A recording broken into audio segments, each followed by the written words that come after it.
उलगुलान आंदोलन, जिसे बिरसा मुंडा का आंदोलन भी कहा जाता है। तो आज हम लोग उलगुलान आंदोलन के बारे में पढ़ेंगे।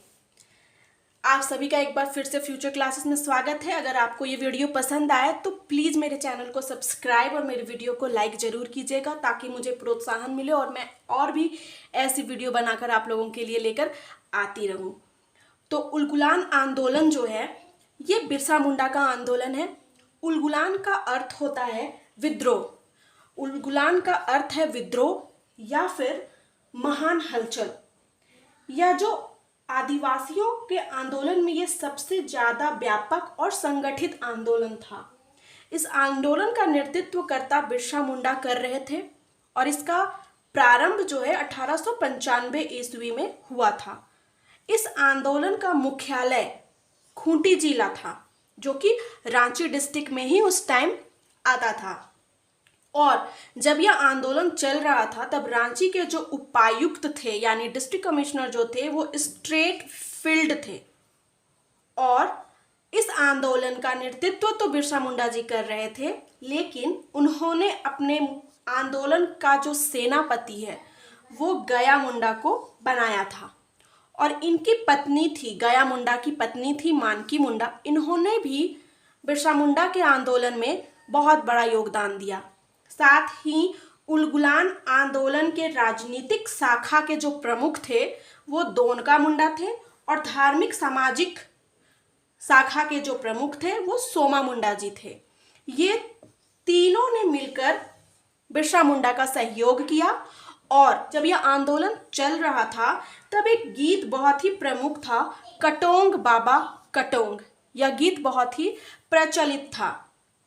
उलगुलान आंदोलन का जो प्रारंभिक स्वरूप था वह सुधारवादी स्वरूप था, और यह आंदोलन राजनीतिक, धार्मिक और आर्थिक उद्देश्यों से प्रेरित था, क्योंकि जो मुंडाएं थे वो स्वतंत्र मुंडा राज की स्थापना करना चाहते थे। साथ ही मुंडाओं को ईसाई धर्म में परिवर्तित किया जा रहा था, तो वो अपने ईसाई मुंडाओं को अपने धर्म में वापस लाने के लिए यह विद्रोह कर रहे थे। साथ ही उनकी जमीन पर उनका अपना पुनः अधिकार हो, इसलिए भी वो ये विद्रोह कर रहे थे। तो ये सब उद्देश्य जो है ये इस आंदोलन का उद्देश्य था। इनके अलावा भी कुछ प्रमुख कारण थे उलगुलान आंदोलन के होने के। जैसे कि क्या क्या प्रमुख कारण थे, तो सबसे प्रमुख कारण जो था वो था खूट कट्टी व्यवस्था की समाप्ति, क्योंकि खूट कट्टी व्यवस्था की समाप्ति होने से बेरोजगारी उत्पन्न होने लगी। दूसरा प्रमुख कारण था कि मिशनरियों ने भूमि सुधार से संबंधित झूठे आश्वासन दिए थे, और यही मिशनरी जो थे वो मुंडाओं को बहला फुसला करके और मुंडा धर्म छोड़कर ईसाई धर्म में परिवर्तित कर रहे थे। और एक और प्रमुख कारण था 1894 का छोटा नागपुर वन सुरक्षा कानून, जिसके कारण आदिवासियों के जीवन निर्वाह साधनों पर संकट उत्पन्न हो गया था। तो ये सब प्रमुख कारण थे उलगुलान आंदोलन या बिरसा आंदोलन के होने का। यह आंदोलन जब शुरू हुआ तब प्रथम बार जो गिरफ्तारी है बिरसा मुंडा की वो 24 अगस्त 1895 ईस्वी को पहली बार बिरसा मुंडा को गिरफ्तार किया गया पुलिस अधिकारी मेयर्स के द्वारा, और उन्हें डोरंडा जेल में रखा गया। 2 साल यानी कि 95 में वो गिरफ्तार हुए, और 30 नवंबर 1897 को उन्हें महारानी विक्टोरिया का हीरक जयंती मनाया जा रहा था, उस समय इन्हें रिहा किया गया। यानी महारानी विक्टोरिया के हीरक जयंती के अवसर पर 30 नवंबर 1897 को इन्हें रिहा कर दिया गया। रिहा होते के साथ ही इन्होंने फिर से लोगों को संगठित करना शुरू कर दिया, और गांव-गांव घूम करके लोगों को हथियारबंद करने लगे। और 24 दिसंबर 1899 को, कब 24 दिसंबर 1899 को इन्होंने डोम्बारी बुरू में इन्होंने क्या किया, एक सभा का आयोजन किया और अंग्रेजों के विरुद्ध विद्रोह करने का ऐलान कर दिया। और 25 दिसंबर 1899 को 24 दिसंबर को सभा आयोजित किया और 25 दिसंबर 1899 को सही मायने में आंदोलन जो है ये प्रारंभ हो गया।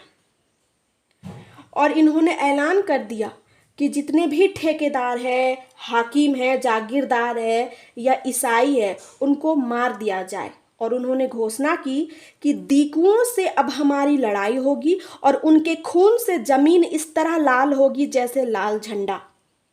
इसके बाद बिरसा मुंडा के जितने भी अनुयायी थे उन्होंने आक्रामकता दिखाई और गिरजाघरों में जितने भी चर्च थे उनमें आग लगाना शुरू कर दिया।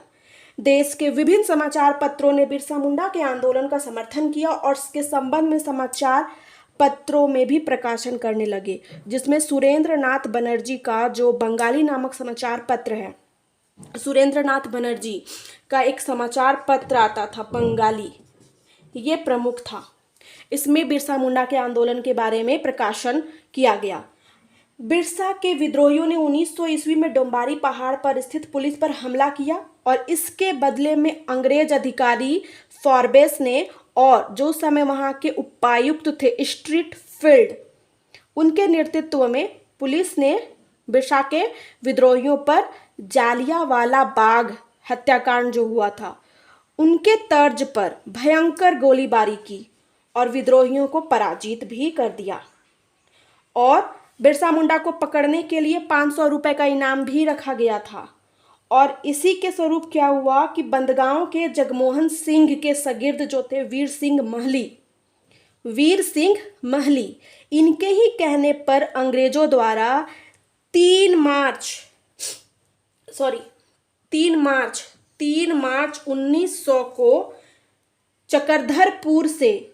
चकरधरपुर पे एक जमकोई पाई जंगल है, वहां से बिरसा मुंडा को दोबारा गिरफ्तार किया गया। 3 मार्च 1900 ईस्वी को दूसरी बार बिरसा मुंडा को गिरफ्तार किया गया और जेल में ही 9 जून 1900 ईस्वी को इन्हें हैजा बीमारी हो गई थी। उसी बीमारी के कारण इनकी मृत्यु हो गई जेल में ही 9 जून 1900 ईस्वी को रांची के जेल में। ठीक है, इनकी मृत्यु हो गई। इस आंदोलन का परिणाम क्या निकला तो 1902 ईस्वी में गुमला और 1903 ईस्वी में खूंटी को एक नया अनुमंडल बनाया गया और नए न्यायालय की भी स्थापना की गई। साथ ही 11 नवंबर 1908 ईस्वी को CNT एक्ट यानी कि छोटा नागपुर काश्तकारी अधिनियम पारित किया गया, जिसके तहत क्या हुआ कि खूंटकाटी व्यवस्था जो थी इन्हें पुनः लागू कर दिया गया। बंधुआ मजदूरी पर भी प्रतिबंध लगा दिए गए और साथ ही साथ जो टैक्स का रेट था उस पे भी कटौती की गई। बिरसा मुंडा का जो ये उलगुलान आंदोलन था ये तो अपना जो मूल उद्देश्य था यानी मुंडा राज का उस उद्देश्य उसको पाने में तो असफल हो गए, लेकिन उन्होंने झारखंड निर्माण की आधारशिला तैयार कर दी थी और वहीं से झारखंड के नए निर्माण का यानी बिहार से झारखंड को अलग करने का जो आधारशिला है वो बनकर तैयार हो चुका था। यानी मुंडाओं के अलग राज्य का जो मांग था उसका शुरुआत बिरसा मुंडा के उलगुलान आंदोलन से ही हो चुकी थी।